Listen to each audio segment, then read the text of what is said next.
And joining us now from the scene is our Nathan Greve. You've been out in Zephyr all day today. Nathan, what's going on out there now?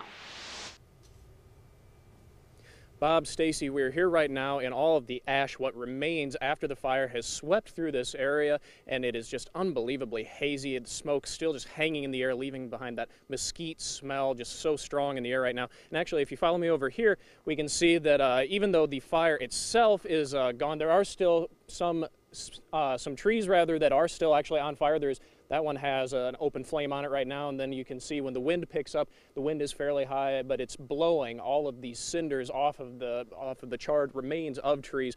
But despite all of this destruction, there is still a great deal of empathy that other people are showing. We've seen over the course of the day since we first arrived on scene, we have seen just such an outpouring of different people volunteering, donating, bringing water to first responders, and opening their homes, opening churches to help those who have been evacuated.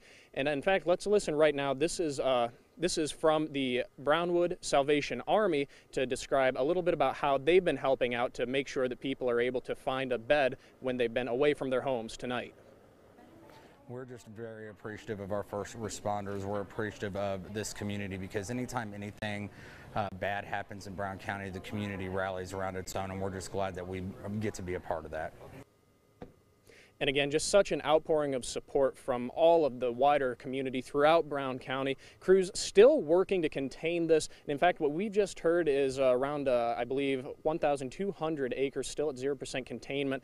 In fact, since we've shown up, some of these blazes have actually fired back up again a little bit compared. Although now that I look down the road a little bit, it seems that they are mostly under control. Still a little bit of fire cropping up here and there, but certainly the sky is a lot less red than it was, making our way over to this scene.